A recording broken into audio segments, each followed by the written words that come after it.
So here we have on Chi Time this evening, Anna Hunt. Thank you for having me. You're welcome. We have already spoken on the phone, haven't we, Yep. on the little interview there. But tonight we're actually at the event in Bournemouth where Anna's been talking about her shamanic gifts, and she's been telling us a bit about her story about when you were training over in Peru, and we had loads of people there, didn't we, asking some fantastic questions. Yeah, it was inspiring. And Anna talked us through a wonderful meditation. So it seems to me like you do lots of different sorts of things with the shamanic work, and you were talking about how sometimes you go over to do retreats in Spain, but you also do these one-to-one Skype sessions, and I'm wondering, because you're an energy worker essentially, what do you prefer? What do you like doing best? Oh gosh, that's such a good question. I actually like the variety. And I think what I really like about the shamanic work that I do, and trying to make it as accessible as I can, is that it's not like each person who walks through my door, lie them down, we do the same visualization, I shake my rattle for a bit, and then that's like, great, thank you very much. I think keeping things live keeps me fresh, and I think for all of us, when we're fresh, we're more able to respond in the moment, and therefore we deliver a better, hopefully, in my case, a better quality of work. So I love the Spain retreats because I'm able to do really deep work with people, and it's residential, so we can have a laugh as well as doing deep work, which is very important for me. But with Skype sessions, for example, Skype is a fantastic way to really move energy. Technology doesn't get in the way, so to speak, and you can have a very potent connection with somebody over Skype or indeed over the phone, and provided they're open, that's a great way to work with different cultures and people from different countries, which again keeps things fresh, which I think enables us to grow. So for me, I find the variety very important. Great, exactly. And you mentioned different cultures as well, and do you feel that like each culture does have its own shamanic history? These are good questions. Yes, I think in Europe we're at a slight disadvantage, or a big disadvantage, because I think we mentioned this when we spoke for the show, the radio show. Many of our indigenous traditions were stamped out during the Inquisition. And the legacy of the Inquisition was to see anything shamanic as kind of witchy and dark and suspicious and, kind of counterculture. Still going on now a bit, isn't it? Very much so. I think that came up a little bit tonight, about the dark and how people can have a perception of shamanism as being a little bit scary.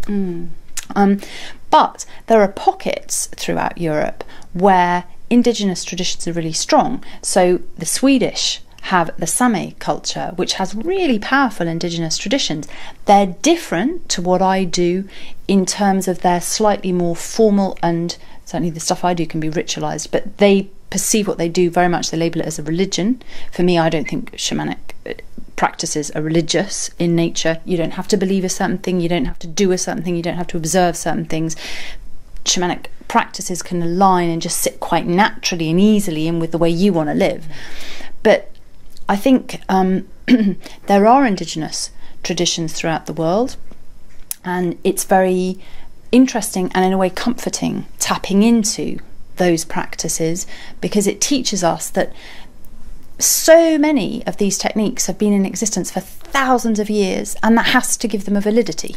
Even if you're the cynic that I was at the beginning of my book, the fact that from India through to the Amazon, there are certain practices, certain energy forms which are represented in the same way, I find remarkable and very inspiring. Exactly. So Anna's talking to us this evening in Bournemouth. She has written a book called Shaman in Stilettos, which charts her story of how this all happened in your life, really. So my question to you next is that why did you do this? Why did you get into shamanism? The first thing that I think to say is, well, why not? But I would have said, when I was a journalist in Mail on Sunday, the why not would have been pretty big. Very sarcastic. I think there are lots of levels of answers to that question. I think because I became so unwell when I was at the Mail on Sunday, and my life was a life and a lifestyle I'd worked very hard to create, that created a big problem for me, because I was doing something which I thought would make me happy. I'd worked very hard to get to that point, and then I was very ill and very unhappy. So on that level, I think I had to find some kind of radical solution. So do you think the illness that came up was actually your system going, hello, please take notice, this is not working somewhere? Yeah, absolutely. And I think the more I tried to ignore it and just think, you know, to my body, just can you please just go away and get on with what you're supposed to do so that I can do what I want to do, the worse the problem became.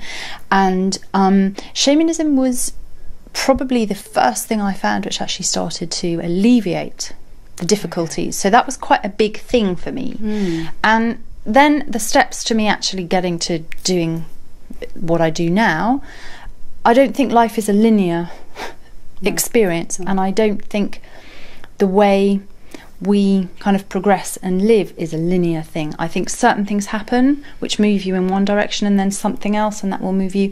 And certainly my path to doing what I do now has been kind of steps off of various tangents. There have been pauses. You know, I first went to study with my teacher. I met my teacher in 2003.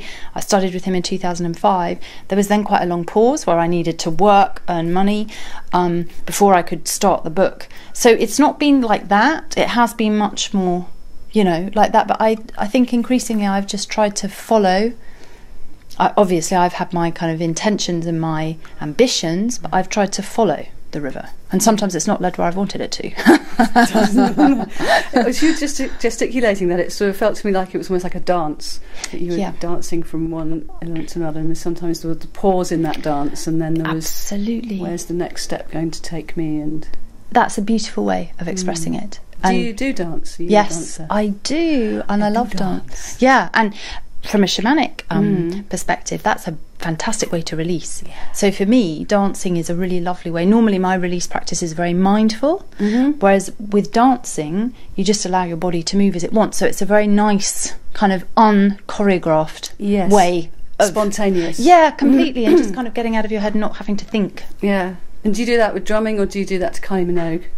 I do it to 5 rhythms most of the time, which I really love. Excellent. And I have danced to Kylie Minogue in 5 rhythms, I would have you know too. Yes, because anything is possible. Yeah.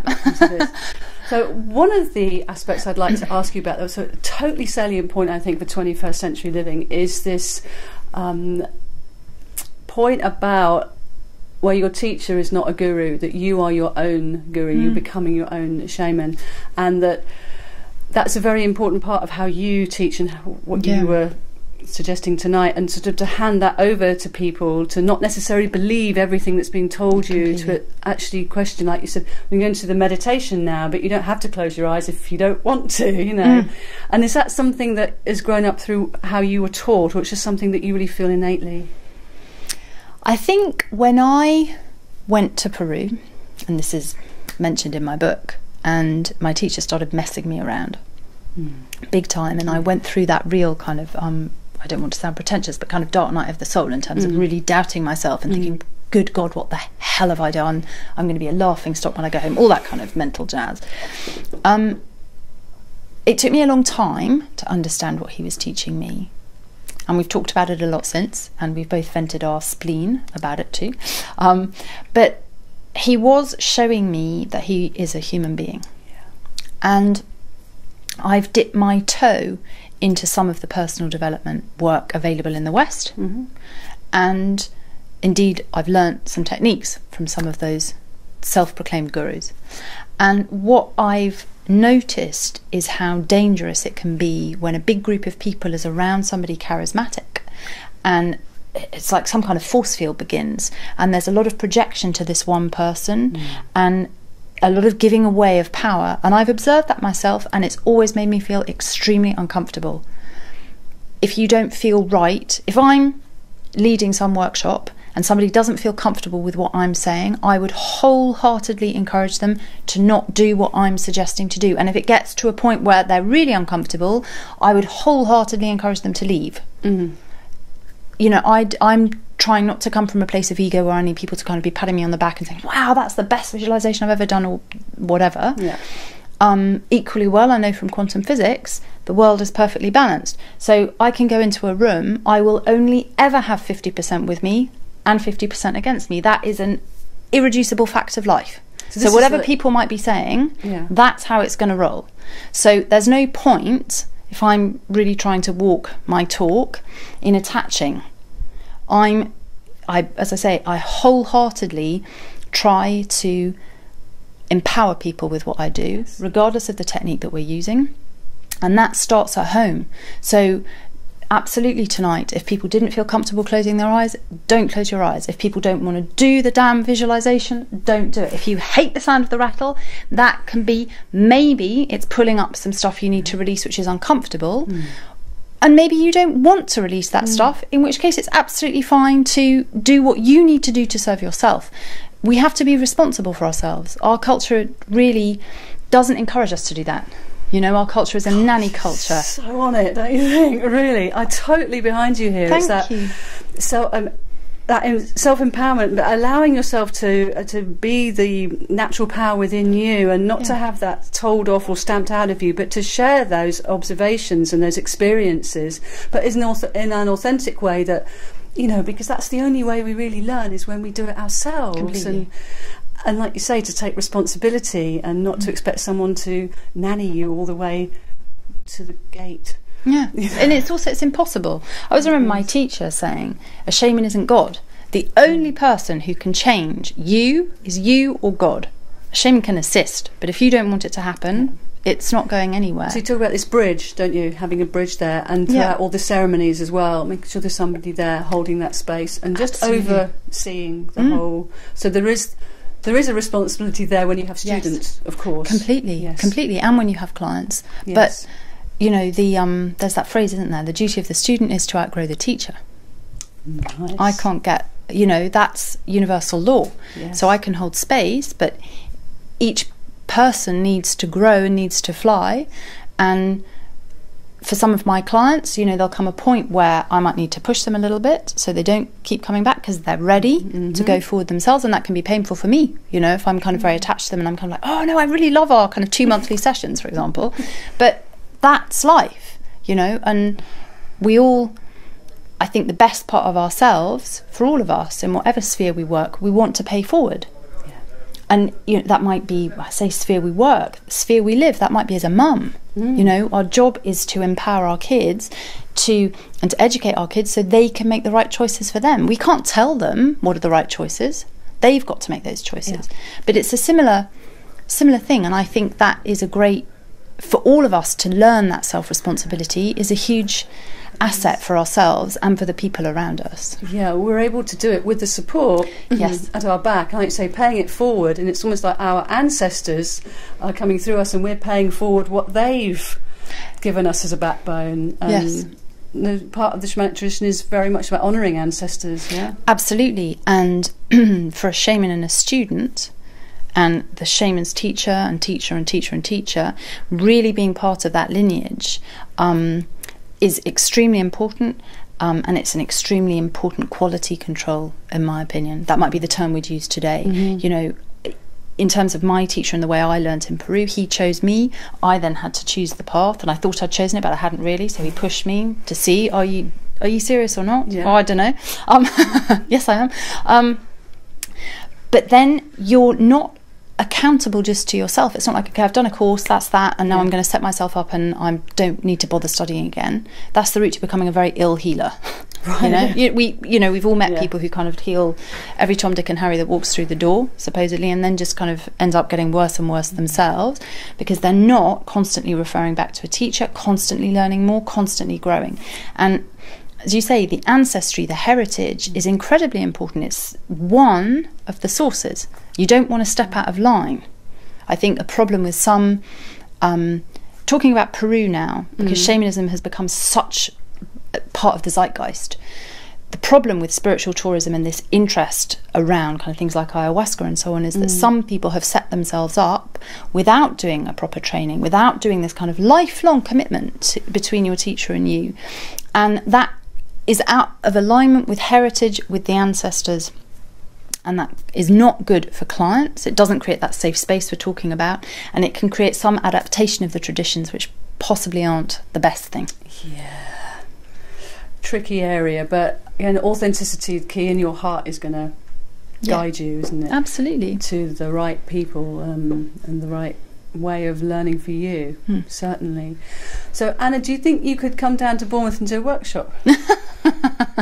We're talking about it. Yeah, that'd be good, wouldn't it? We'd like that, definitely. But otherwise, how can people find out about you? So my website is my name, annahunt.com. Super easy, and all my retreats and international work and UK workshops are on there. So if I do come to Bournemouth, that'll be up there too. And also, if you wanted to see me privately, that's the place to go. Okay, and what's next for you? What's coming up next? What are you really looking forward to? I've got a lot of international travel coming up this year, which I was in Sweden a couple of weeks ago, which was my first time in Stockholm, and we sold out, and I met some brilliant people who did some brilliant work. So I'm going back there this time next year. And over the rest of this year, I'm going to Canada, I'm going back. I've worked with that host before. Obviously, I'm doing my Spain retreats. I am either going to Japan in November or early next year, but I'm excited about that because that means my book's coming out in that country as well, which Are they going to translate it? That would be weird, seeing your book in a language that you can't read. I can't even understand the letters. I'm assuming you don't read Japanese. Oh, you've offended me. I'm completely proficient in Japanese. Imagine Shaman and Stilettos in all these pictographs. Yes, exactly. Pretty, isn't it? I hope so. Yeah. So I've got a lot coming up. Yeah, very exciting. Well, thank you very much for giving us your time here this evening. Thank you for having me. It's been a real joy. And thank you for that visualisation, meditation and rattling and whistling. It went very deep. Thank you. Really good. That's sweet of you. Thank you. Thank you. Anna Hunt.